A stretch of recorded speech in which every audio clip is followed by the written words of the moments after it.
The manor house of Ferndean was a building of considerable antiquity, moderate size, and no architectural pretensions, deep buried in a wood.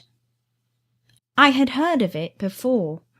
Mr. Rochester often spoke of it, and sometimes went there.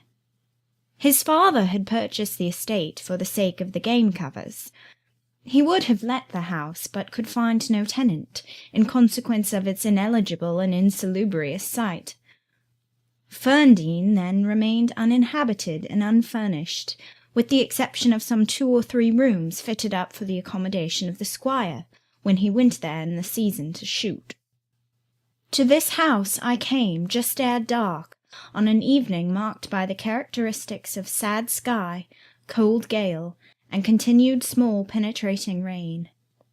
The last mile I performed on foot, having dismissed the chaise and driver with the double remuneration I had promised. Even when within a very short distance of the manor house, you could see nothing of it, so thick and dark grew the timber of the gloomy wood about it. Iron gates between granite pillars showed me where to enter, and passing through them, I found myself at once in the twilight of close-ranked trees. There was a grass-grown track descending the forest aisle between hoar and knotty shafts and under-branched arches. I followed it, expecting soon to reach the dwelling, but it stretched on and on. It would far and farther. No sign of habitation or grounds was visible. I thought I had taken a wrong direction and lost my way. The darkness of natural as well as of sylvan dusk gathered over me. I looked round in search of another road. There was none.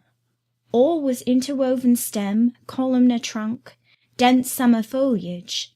No opening anywhere. I proceeded. At last my way opened. The trees thinned a little. Presently I beheld a railing. Then the house, scarce by this dim light distinguishable from the trees, so dank and green were its decaying walls. Entering a portal, fastened only by a latch, I stood amidst a space of enclosed ground, from which the wood swept away in a semicircle. There were no flowers, no garden beds, only a broad gravel walk girdling a grass plat, and this set in the heavy frame of the forest. The house presented 2 pointed gables in its front. The windows were latticed and narrow. The front door was narrow too. 1 step led up to it. The whole looked, as the host of the Rochester Arms had said, quite a desolate spot. It was as still as a church on a weekday. The pattering rain on the forest leaves was the only sound audible in its vicinage. "Can there be life here?" I asked. Yes, life of some kind there was, for I heard a movement. That narrow front door was unclosing, and some shape was about to issue from the grange. It opened slowly. A figure came out into the twilight and stood on the step. A man without a hat. He stretched forth his hand as if to feel whether it rained. Dusk as it was, I had recognized him. It was my master, Edward Fairfax Rochester, and no other. I stayed my step, almost my breath, and stood to watch him, to examine him, myself unseen and, alas, to him invisible. It was a sudden meeting, and one in which rapture was kept well in check by pain. I had no difficulty in restraining my voice from exclamation, my step from hasty advance. His form was of the same strong and stalwart contour as ever. His port was still erect, his hair was still raven black, nor were his features altered or sunk. Not in 1 year's space by any sorrow could his athletic strength be quelled, or his vigorous prime blighted. But in his countenance I saw a change. That looked desperate and brooding. That reminded me of some wronged and fettered wild beast or bird, dangerous to approach in his sullen woe. The caged eagle, whose gold-ringed eyes cruelty has extinguished, might look as looked that sightless Samson. And, reader, Do you think I feared him in his blind ferocity? If you do, you little know me. A soft hope blessed with my sorrow that soon I should dare to drop a kiss on that brow of rock, and on those lips so sternly sealed beneath it. But not yet. I would not accost him yet. He descended the one step, and advanced slowly and gropingly towards the grass plat. Where was his daring stride now? Then he paused, as if he knew not which way to turn. He lifted his hand and opened his eyelids, gazed blank and with a straining effort on the sky and towards the amphitheatre of trees. One saw that all to him was void darkness. He stretched his right hand, the left arm, the mutilated one, he kept hidden in his bosom. He seemed to wish by touch to gain an idea of what lay around him. He met but vacancy still, for the trees were some yards off where he stood. He relinquished the endeavour, folded his arms, and stood quiet and mute in the rain, now falling fast on his uncovered head. At this moment John approached him from some quarter. "Will you take my arm, sir?" he said. "There is a heavy shower coming on. Had you not better go in?" "Let me alone," was the answer. John withdrew without having observed me. Mr. Rochester now tried to walk about, vainly. All was too uncertain. He groped his way back to the house, and re-entering it, closed the door. I now drew near and knocked. John's wife opened for me. "Mary," I said, "how are you?" She started as if she had seen a ghost. I calmed her. To her hurried, "Is it really you, miss? Come at this late hour to this lonely place?" I answered by taking her hand, and then I followed her into the kitchen, where John now sat by a good fire. I explained to them in few words that I had heard all which had happened since I left Thornfield, and that I was come to see Mr. Rochester. I asked John to go down to the turnpike house where I had dismissed the chaise, and bring my trunk, which I had left there. And then, while I removed my bonnet and shawl, I questioned Mary as to whether I could be accommodated at the manor house for the night, and finding that arrangements to that effect, though difficult, would not be impossible, I informed her I should stay. Just at this moment the parlour bell rang. "When you go in," said I, "tell your master that a person wishes to speak to him, but do not give my name." "I don't think he will see you," she answered. "He refuses everybody." When she returned, I inquired what he had said. "You are to send in your name and your business," she replied. She then proceeded to fill a glass with water and place it on a tray together with candles. "Is that what he rang for?" I asked. "Yes, he always has candles brought in at dark, though he's blind." "Give the tray to me. I will carry it in." I took it from her hand. She pointed me out the parlour door. The tray shook as I held it. The water spilt from the glass.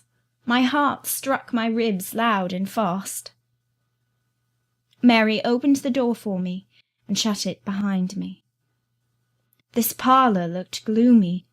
A neglected handful of fire burnt low in the grate, and leaning over it, with his head supported against the high, old-fashioned mantelpiece, appeared the blind tenant of the room.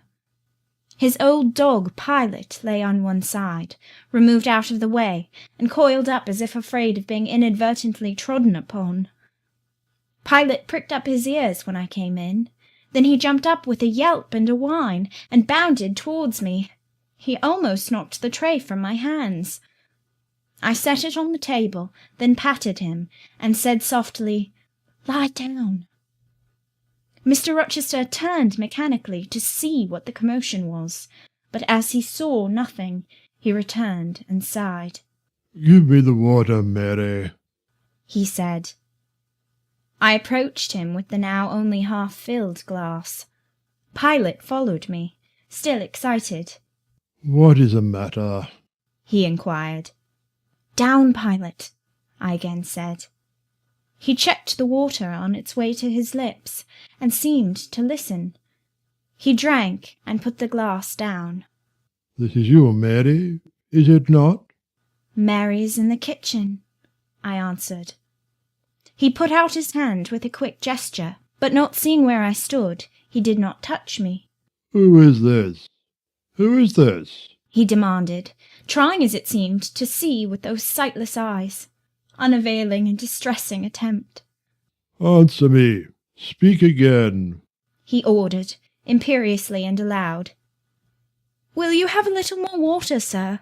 I spilt half of what was in the glass, I said. Who is it? What is it? Who speaks? Pilate knows me, and John and Mary know I am here. I came only this evening, I answered. Great God!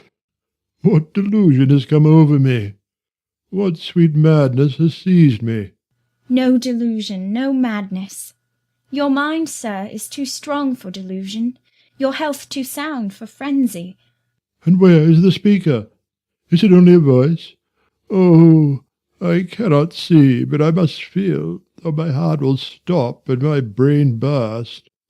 Whatever, whoever you are, be perceptible to the touch, or I cannot live. He groped. I arrested his wandering hand and prisoned it in both mine. Her very fingers, He cried. her small, slight fingers. If so, there must be more of her. The muscular hand broke from my custody. My arm was seized, my shoulder, neck, waist. I was entwined and gathered to him. Is it Jane? What is it? This is her shape. This is her size. And this her voice, I added. She's all here, her heart too. God bless you, sir. I am glad to be so near you again. Jane Eyre, Jane Eyre, was all he said. My dear master, I answered, I am Jane Eyre. I have found you out. I am come back to you. In truth, in the flesh, my living Jane. You touch me, sir. You hold me, and fast enough. I'm not cold like a corpse, nor vacant like air, am I? My living darling, these are certainly her limbs, and these her features, but I cannot be so blessed after all my misery. It is a dream, such dreams as I have had at night when I have clasped her once more to my heart, as I do now, and kissed her, as thus, and felt that she loved me, and trusted that she would not leave me. Which I never will, sir, from this day. Never will, says the vision. But I always woke and found it an empty mockery, and I was desolate and abandoned, my life dark, lonely, hopeless, my soul athirst and forbidden to drink, my heart famished and never to be fed. Gentle, soft dream, nestling in my arms now, you will fly too, as your sisters have all fled before you. But kiss me before you go. Embrace me, Jane. There, sir, and there. I pressed my lips to his once brilliant and now rayless eyes. I swept his hair from his brow and kissed that too. He suddenly seemed to arouse himself. The conviction of the reality of all this seized him. It is you, is it, Jane? You will come back to me then? I am. And you do not lie dead in some ditch under some stream? And you are not a pining outcast among strangers? No, sir. I am an independent woman now. Independent? What do you mean, Jane? My uncle in Madeira is dead, and he left me £5,000. Ah, this is practical. This is real. He cried. I should never dream that. Besides, there is that peculiar voice of hers, so animating and piquant, as well as soft. It cheers my withered heart. It puts life into it. What, Janet? Are you an independent woman? A rich woman? If you won't let me live with you, I can build a house of my own close up to your door, and you may come and sit in my parlour when you want company of an evening. But as you are rich, Jane, you have now, no doubt, friends who will look after you, and not suffer you to devote yourself to a blind lamenter like me. I told you I am independent, sir, as well as rich. I am my own mistress. And you will stay with me? Certainly, unless you object. I will be your neighbour, your nurse, your housekeeper. I find you lonely. I will be your companion, to read to you, to walk with you, to sit with you, to wait on you, to be eyes and hands to you. Cease to look so melancholy, my dear master. You shall not be left desolate so long as I live. He replied not. He seemed serious, abstracted. He sighed. He half opened his lips as if to speak. He closed them again. I felt a little embarrassed. Perhaps I had too rashly overleaped conventionalities, and he, like St. John, saw impropriety in my inconsiderateness. I had indeed made my proposal from the idea that he wished and would ask me to be his wife.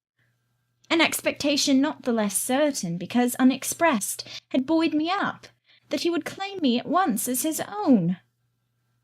But no hint to that effect escaping him, and his countenance becoming more overcast, I suddenly remembered that I might have been all wrong, and was perhaps playing the fool unwittingly. And I began gently to withdraw myself from his arms, but he eagerly snatched me closer. No, no, Jane, you must not go. No, I have touched you, heard you, felt the comfort of your presence, the sweetness of your consolation. I cannot give up these joys. I have little left in myself. I must have you. The world may laugh, may call me absurd, selfish, but it does not signify. My very soul demands you. It will be satisfied, or it will take deadly vengeance on its frame. Well, sir, I will stay with you. I have said so. Yes, but you understand one thing by staying with me, and I understand another. You, perhaps, could make up your mind to be about my hand and chair, to wait on me as a kind little nurse, for you have an affectionate heart and a generous spirit, which prompt you to make sacrifices for those you pity, and that ought to suffice for me, no doubt. I suppose I should now entertain none but fatherly feelings for you. Do you think so? Come, tell me. I will think what you like, sir. I am content to be only your nurse if you think it better. But you cannot always be my nurse, Janet. You are young. You must marry one day. I don't care about being married. You should care, Janet. If I were what I once was, I would try to make you care. But a sightless block. He relapsed again into gloom. I, on the contrary, became more cheerful, and took fresh courage. These last words gave me an insight as to where the difficulty lay, and as it was no difficulty with me, I felt quite relieved from my previous embarrassment. I resumed a livelier vein of conversation. "It is time someone undertook to rehumanize you," said I, parting his thick and long uncut locks, "for I see you are being metamorphosed into a lion, or something of that sort. You have a faux air of Nebuchadnezzar in the fields about you, that is certain. Your hair reminds me of eagle's feathers. Whether your nails are grown like bird's claws or not, I have not yet noticed." On this arm I have neither hand nor nails, he said, drawing the mutilated limb from his breast and showing it to me. It is a mere stump. A ghastly sight. Don't you think so, Jane? It is a pity to see it, and a pity to see your eyes, and the scar of fire on your forehead. And the worst of it is, one is in danger of loving you too well for all this, and making too much of you. I thought you would be revolted, Jane, when you saw my arm and my cicatrized visage. Did you? Don't tell me so, lest I should say something disparaging to your judgment. Now, let me leave you an instant, to make a better fire and have the hearth swept up.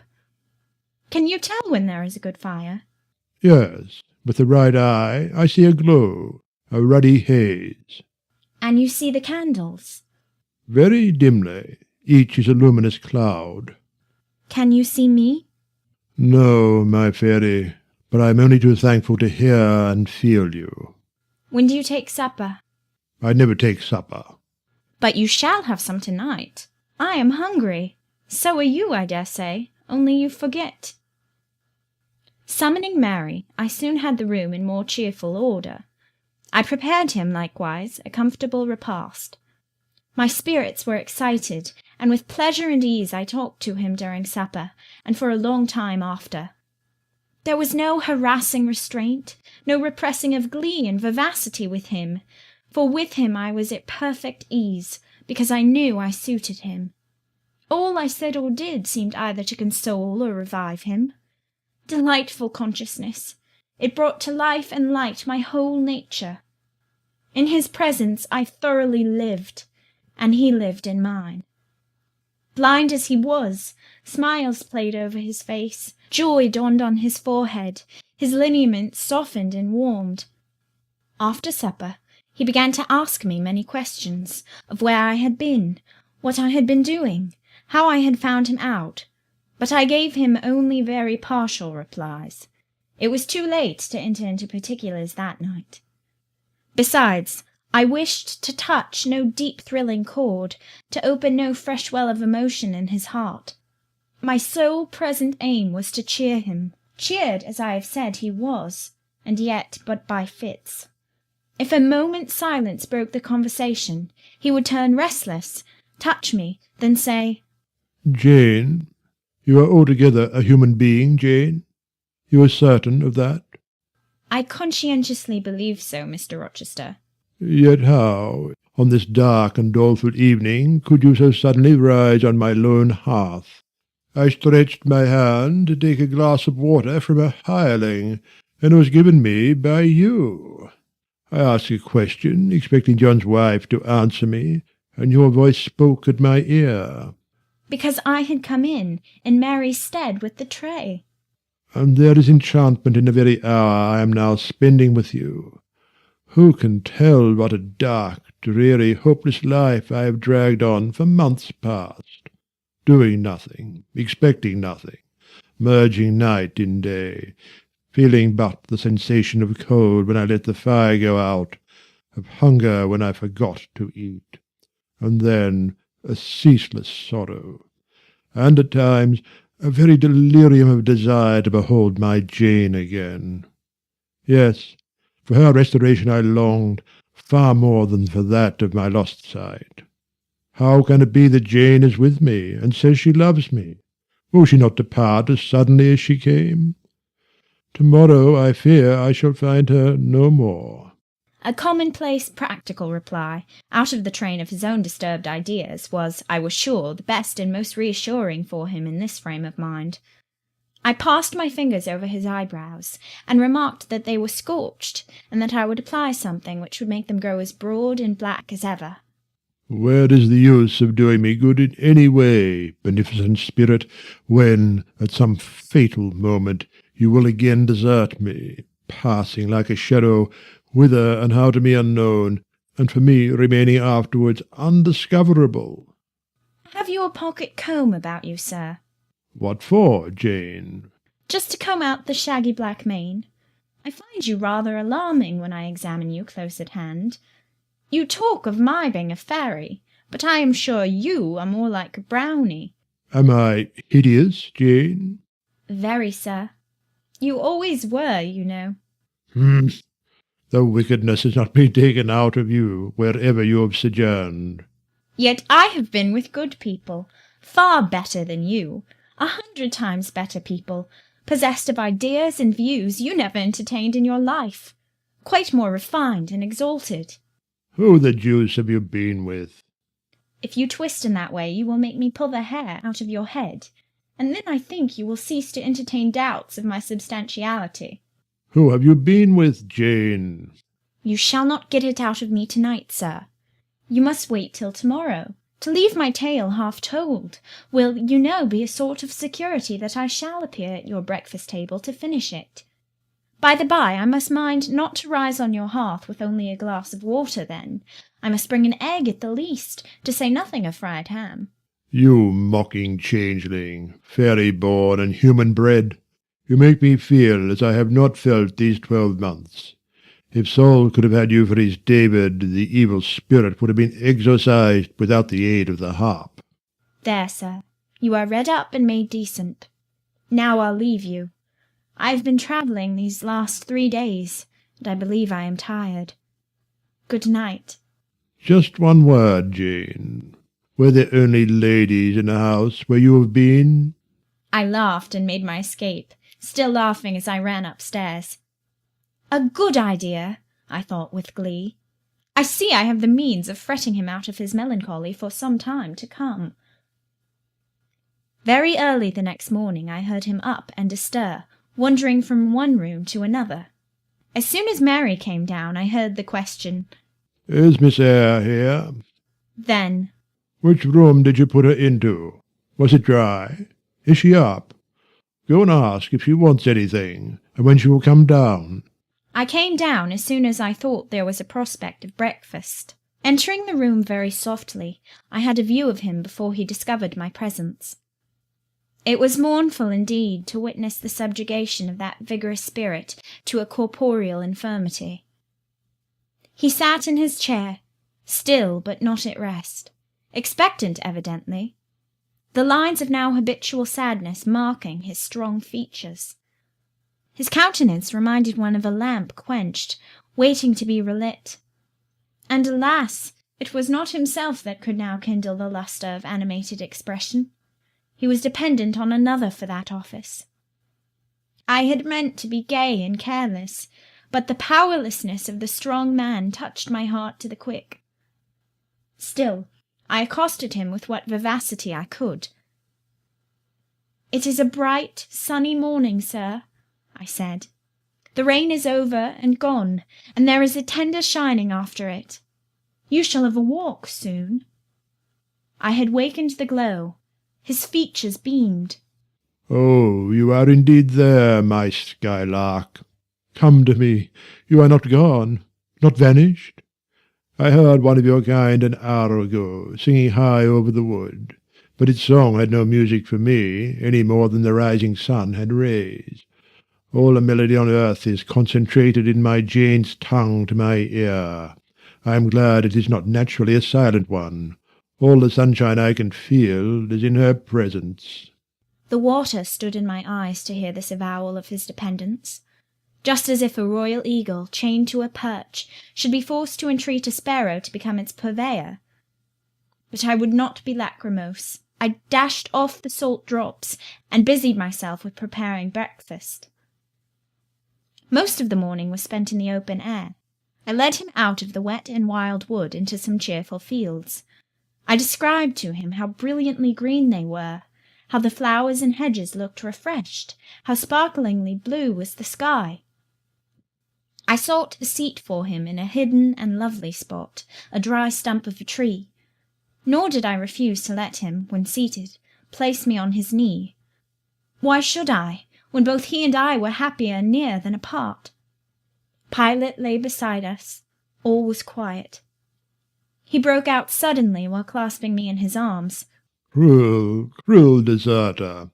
Oh, Jane, what did I feel when I discovered you had fled from Thornfield, and when I could nowhere find you, and after examining your apartment ascertained that you had taken no money, nor anything which could serve as an equivalent.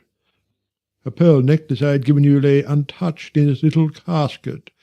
Your trunks were left corded and locked, as they had been prepared for the bridal tour. What could my darling do, I asked, left destitute and penniless? And what did she do? Let me hear now. Thus urged, I began the narrative of my experience for the last year. I softened considerably what related to the 3 days of wandering and starvation, because to have told him all would have been to inflict unnecessary pain. The little I did say lacerated his faithful heart deeper than I wished. I should not have left him thus, he said. Without any means of making my way. I should have told him my intention. I should have confided in him. He would never have forced me to be his mistress. Violent as he had seemed in his despair, he in truth loved me far too well and too tenderly to constitute himself my tyrant. He would have given me half his fortune, without demanding so much as a kiss in return, rather than I should have flung myself friendless on the wide world. I had endured, he was certain, more than I'd confessed to him. Well, whatever my sufferings had been, they were very short, I answered. And then I proceeded to tell him how I had been received at Moor House, how I had obtained the office of schoolmistress, etc.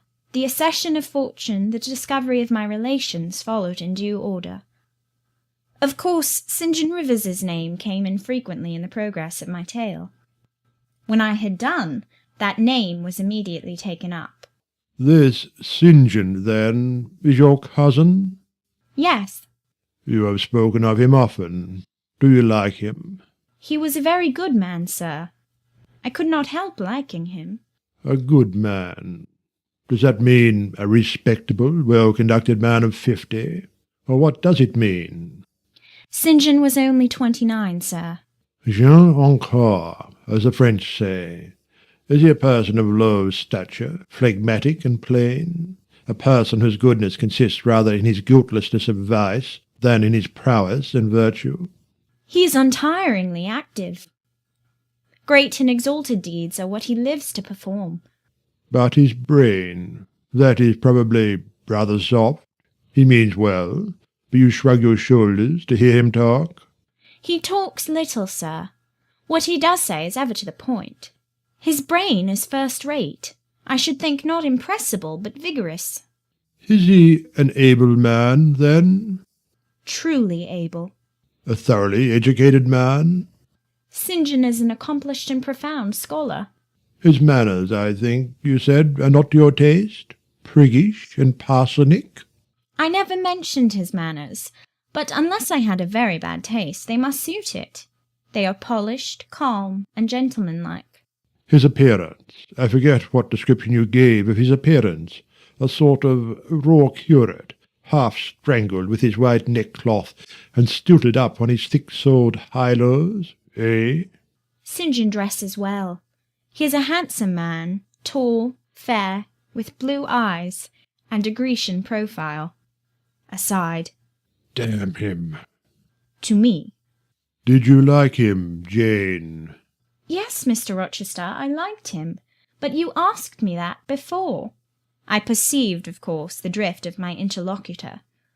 Jealousy had got hold of him. She stung him, but the sting was salutary.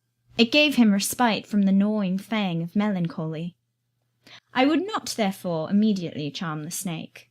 Perhaps you would rather not sit any longer on my knee, Miss Eyre, was the next somewhat unexpected observation.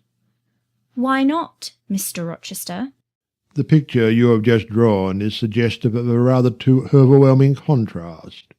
Your words have delineated very prettily a graceful Apollo. He is present to your imagination, tall, fair, blue-eyed, and with a Grecian profile. Your eyes dwell on a Vulcan, a real blacksmith, brown, broad-shouldered, and blind and lame into the bargain. I never thought of it before, but you certainly are rather like Vulcan, sir. Well, you can leave me, ma'am, but before you go— And he retained me by a firmer grasp than ever. You will be pleased just to answer me a question or two. He paused. What questions, Mr. Rochester? Then followed this cross-examination. St. John made you schoolmistress of Morton before he knew you were his cousin?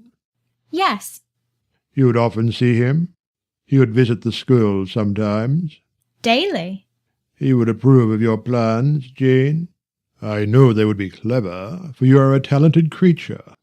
He approved of them, yes.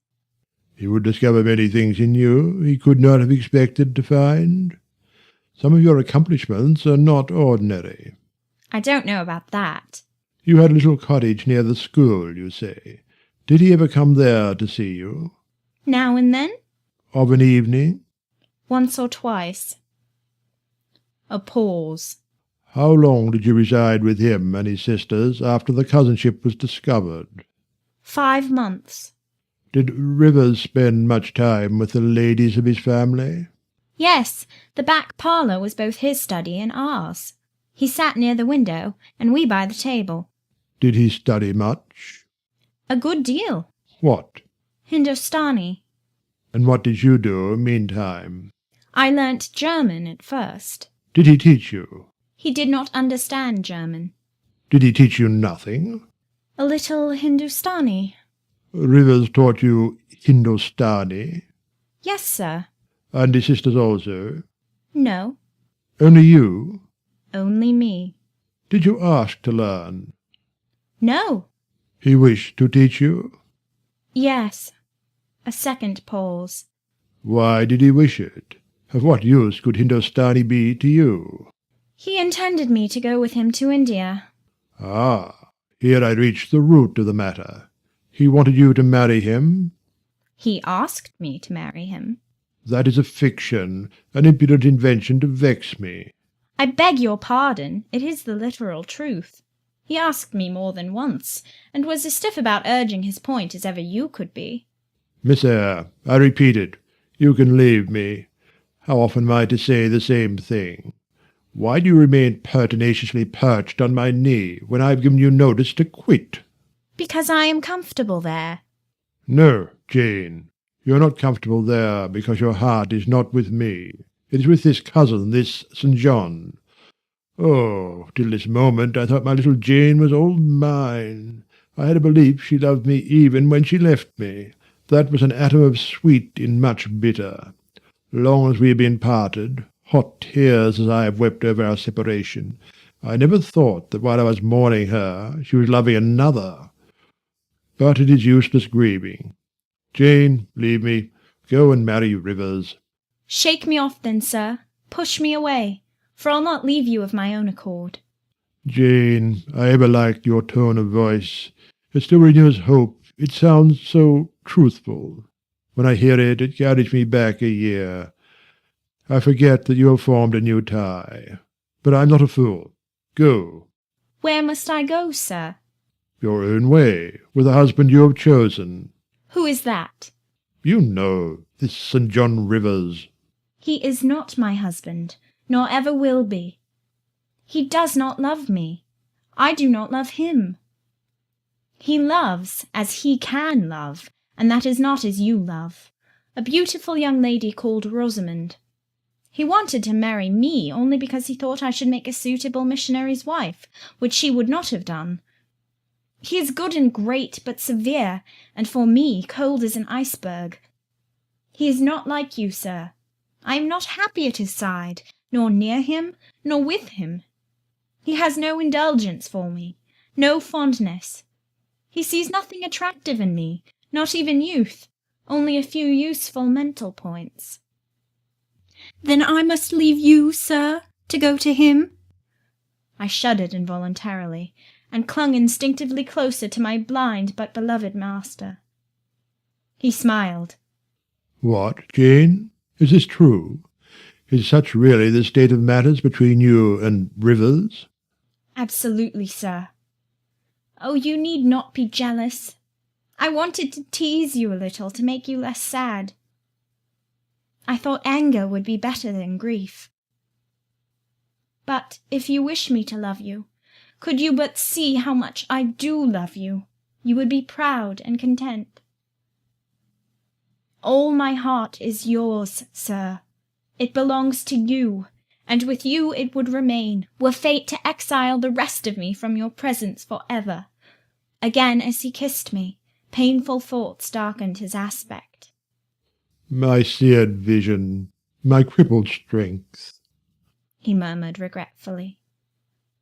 I caressed in order to soothe him. I knew of what he was thinking, and wanted to speak for him, but dared not.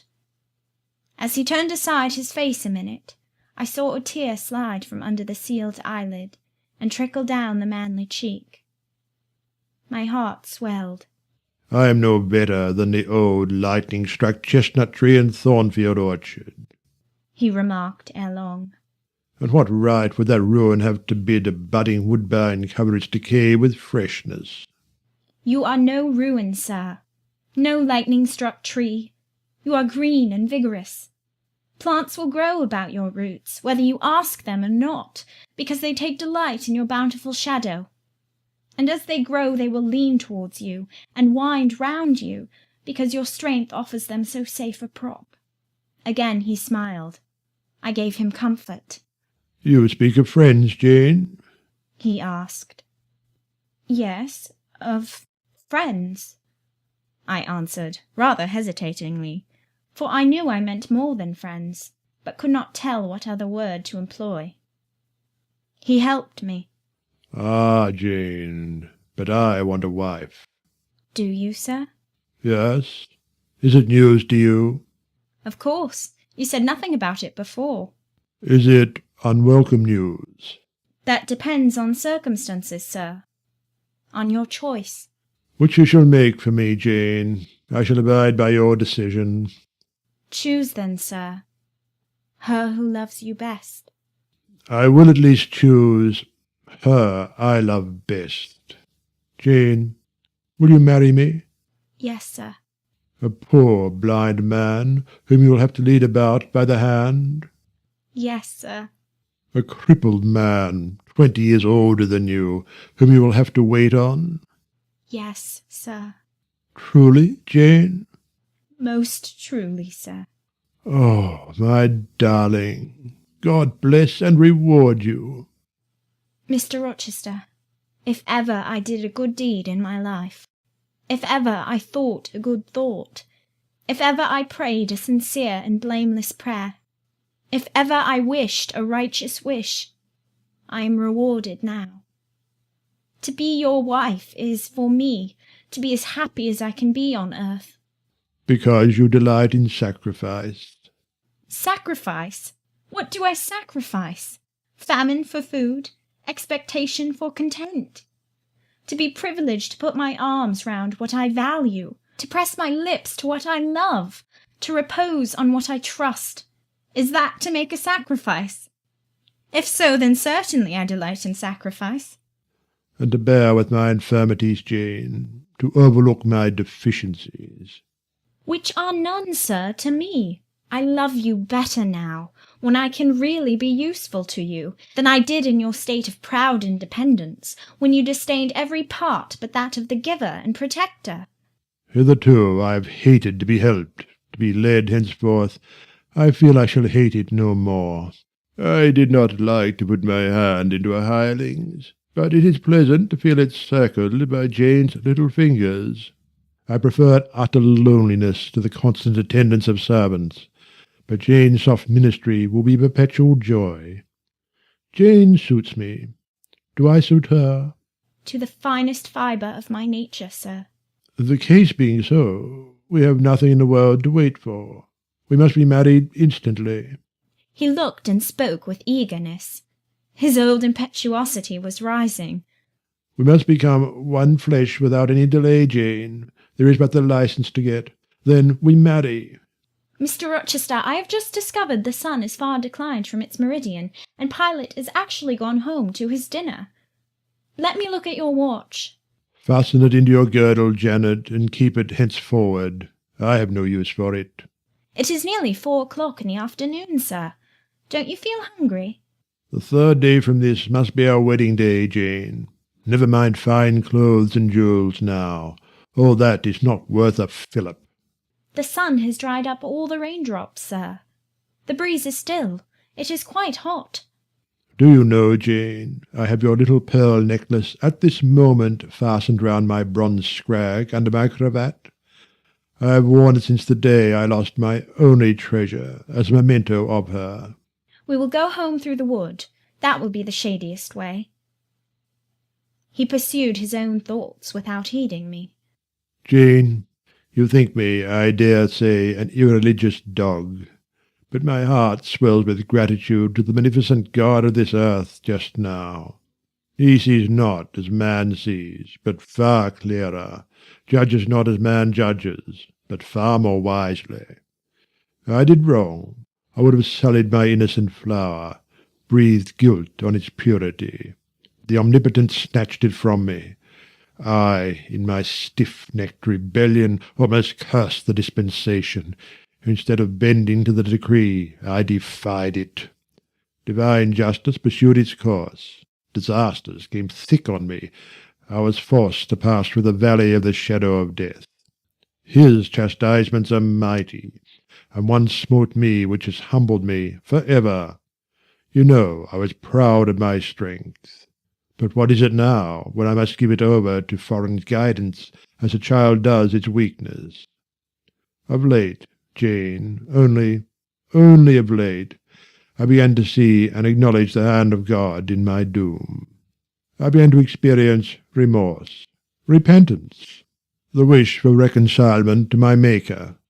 I began sometimes to pray. Very brief prayers they were, but very sincere. Some days since, nay, I can number them, 4. It was last Monday night, a singular mood came over me, one in which grief replaced frenzy, sorrow, sullenness.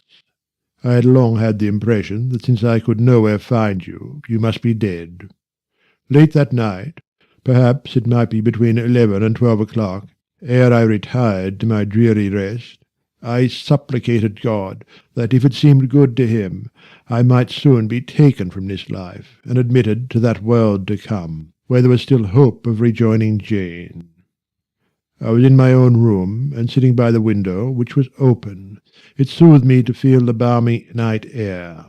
Though I could see no stars, and only by a vague luminous haze knew the presence of a moon. I longed for thee, Janet.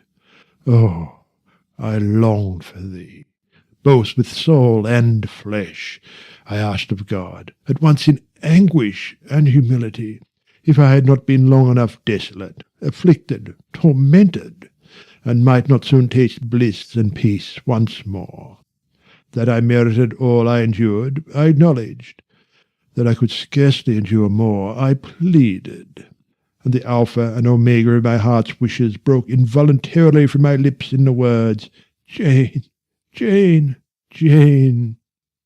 Did you speak these words aloud? I did, Jane. If any listener had heard me, he would have thought me mad. I pronounced them with such frantic energy. And it was last Monday night, somewhere near midnight? Yes, but the time is of no consequence.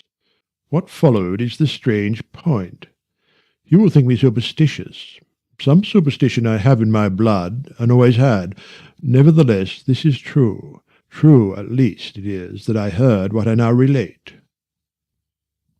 As I exclaimed, Jane, Jane, Jane, a voice, I cannot tell whence the voice came, but I know whose voice it was, replied, I am coming, wait for me.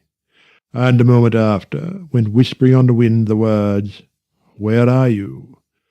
I'll tell you, if I can, the idea, the picture these words open to my mind. Yet it is difficult to express what I want to express. Ferndean is buried, as you see, in a heavy wood, where sound falls dull and dies unreverberating.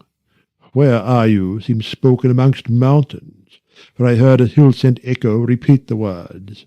Cooler and fresher at the moment, the gale seemed to visit my brow.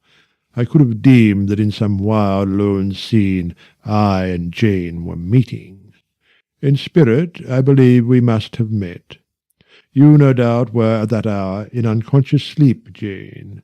Perhaps your soul wandered from its cell to comfort mine. For those were your accents, certain as I live. They were yours. Reader, it was on Monday night, near midnight, that I too had received the mysterious summons. Those were the very words by which I replied to it. I listened to Mr. Rochester's narrative, but made no disclosure in return. The coincidence struck me as too awful and inexplicable to be communicated or discussed. If I told anything, my tale would be such as must necessarily make a profound impression on the mind of my hearer, and that mind, yet from its sufferings too prone to gloom, needed not the deeper shade of the supernatural. I kept these things, then, and pondered them in my heart. You cannot now wonder, continued my master, that when you rose upon me so unexpectedly last night, I had difficulty in believing you any other than a mere voice and vision, something that would melt to silence and annihilation, as the midnight whisper and mountain echo had melted before. Now, I thank God, I know it to be otherwise. Yes, I thank God. He put me off his knee, rose, and reverently lifting his hat from his brow, and bending his sightless eyes to the earth, he stood in mute devotion. Only the last words of the worship were audible. I thank my Maker that in the midst of judgment he has remembered mercy. I humbly entreat my Redeemer to give me strength to lead henceforth a purer life than I have done hitherto. Then he stretched his hand out to be led.